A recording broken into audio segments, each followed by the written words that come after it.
Happy Wednesday, y'all. At the time of recording, it is 4:29 a.m. Between 4 o'clock and 5. I know, it's a little crazy. I took a nap, and, well, I was trying to fall asleep, I think, and I woke up. But, first of all, I never realized how fucking badass Devil May Cry was. And we're going to be streaming that tonight, later tonight. If you guys want to stop on by, I did not have any plans for anything for tonight because I had something kind of happen yesterday with my dog, and I've been trying to get that all figured out. Just working on getting back to this. I know I didn't stream on Monday, but we're going to pick up on Sunday as well. Okay, let's talk about Highgaurd. Good fucking lord.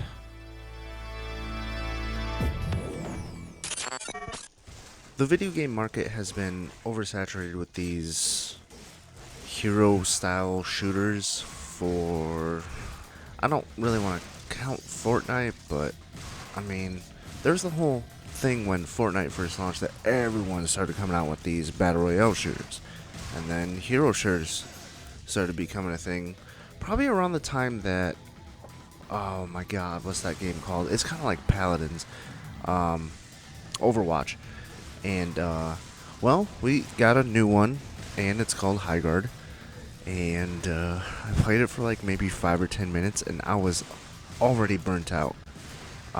It's a very slow start, and you have to like scavenge for, some of the items, which is not really kind of a bad thing, but it's kind of like, I guess every hero shooter kind of does its own thing, and they have been kind of very cloning lately. So that aspect, you know, I'll give it props for that. And I know I don't have gameplay up right now, but they don't have it available on the Switch 2. So that's definitely a problem. I feel like this game definitely could run on the Switch 2. And for the past few years, I'm gonna say back to 2020, we have Crucible. 2020, Amazon's first major foray into hero shooters, was pulled back into closed beta shortly after launch and eventually canceled entirely. And I don't even remember Crucible. We have Gundam Evolution 2022 to 2023. Despite a strong license, the 6v6 shooter ended service just over a year after launch due to dwindling engagement. We have Rocket Arena. It's a 3v3 rocket-based shooter struggled to maintain a player base and officially shut down its servers in March of 2024. Hyenas, which I never heard of, by Sega. Never heard of that before. Sega making a hero-style shooter. Biggest budget game ever. Was canceled late in development, even after closed beta, because the publisher feared it wouldn't be profitable, obviously.